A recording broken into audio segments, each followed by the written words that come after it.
The holidays are upon us. Starting the 1st of November each and every year, everyone in the family goes to the hustle and bustle of actually getting prepared for the Christmas holidays.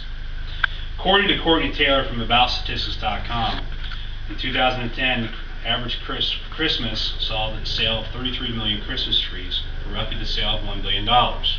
For fake trees, it was roughly on the average of 9 million in trees for a sale of $567 million. The average adult in each household spent on the average of $350 per person spending for Christmas gifts and shopping. This had a sum total in 2011 of $937 million in the U.S. alone, based on statistics from Barbara Farah with industry facts for thehistorychannel.com. A popular item of decoration of choice in the majority of homes is the Christmas stocking. Have you ever asked why it is we buy the gifts, put up the trees, set up the decorations each and every year for the Christmas holiday? Some will say it's because it's what our parents taught us, and some will say it's what society does each and every year. Every sense of tradition has an origin. It is a great tradition to follow, but all traditions have an origin, and Christmas is no different. In a quote from Alfred Hotz in the book 101 Christmas Facts, "Christmas is the children's holiday, and when Christmas morning comes, we do indeed descend into fairyland," found on page 63. The legend of the Christmas tree seems to have an origin that centers around 8th century Europe. Here, St. Boniface, an English monk traveling through Europe, came across English-speaking people in the middle of a pagan ritual and sacrifice. While in the attempt to stop the sacrifice from taking place, St. Boniface took an axe and with one swing knocked down a tree. They were so taken back by this act, the German people embraced the idea of Christianity into their lives and gave up their actual pagan rituals. St. Boniface then pointed to the tree and then asked they take the tree as a symbol of their faith for the holiday season of Christmas and also for the birth of the child Christ. Soon after the American Revolution, the idea of the Christmas tree was brought into homes by German immigrants as they settled in the Pennsylvania Dutch countryside. Most of the first trees in the United States was no more than the size of 1 to 2 feet tall in height.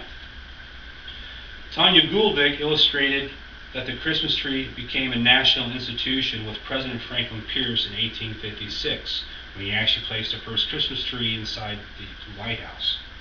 This became more of a national icon by 1923, when the Christmas tree was actually placed on the White House lawn and actually lit up Christmas decorations for the first time. It is basically a symbol of joy and peace in majority of homes now across the United States. The idea of the stockings is what was used for gifts to be given. They weren't typically wrapped and placed under trees as we see in the day.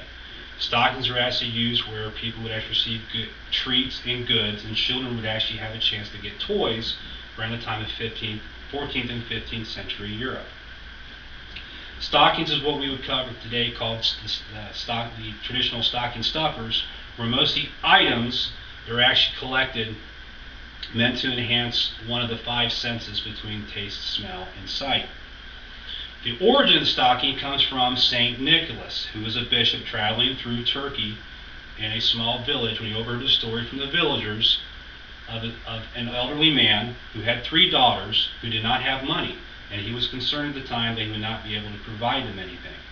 Upon hearing this and knowing the old man would not take a charitable donation, snuck through the window of the home, where he found the stockings placed in the mantle of the fireplace, which they were drying. In each of the stockings he placed gold for each of the children so they would actually have something after the father dies. This sparked a legend amongst many homes across Europe and the lands to where children everywhere would lay out their stockings and their shoes near the chimney in hope that St. Nicholas would actually come to pay a visit. The idea of gift giving was seen mostly centered around the midwinter celebration in ancient Rome called the Kalends. This centered around their anniversary and New Year's and not so much as Christmas. The gifts here expressed the idea of goodwill from the sender, but this would shift and change by the Middle Ages of Europe, where we would have the 12 days of Christmas starting in what is now Germany. Here, the lords of the land would invite the peasants and the workers on their lands into their homes and estates for a feast. In return, the lords would then pay tribute to the kings and queens of the lands with gifts. The kings and queens would then shower gifts upon those of the royal court. Most of the gifts were not personal. They were actually items that illustrated their social rank and status. A lot of us would have chained with an English custom known as Boxing Day. Boxing Day, as illustrated by Tanya Gulbich, states on page 239 of her book that gifts were made in clay boxes. Basically what happened, the clay boxes were made, not traditional, the Christmas colorful boxes we see today. Workers from the beginning of the year would insert their tips and some of their money each and every time, so that on the 26th of December, they'd go ahead and break open the clay box and go out and buy their Christmas treats. In time, as the tradition made its way into the United States after the American Revolution, this tradition continued, but the gifts were more exchanged amongst families and friends of a personal level, but also brought more meaning to the actual gift giving on Christmas morning. Today, Christmas customs are with the Santa Claus, the trees, the stockings, and the gifts. The exchange has been widespread by the end of the 19th century. The beautiful display of the trees, the stockings, and the gifts under the tree has given the illustration for the child as he comes down upon Christmas morning to the idea of the fairyland tale. Most traditions were celebrated as the act of charity. The traditions come in the basic form of providing cheer for families everywhere. And it's always been important that the idea of the Christmas traditions is not so much to be lavish in giving, but it also comes from the heart and has meaning.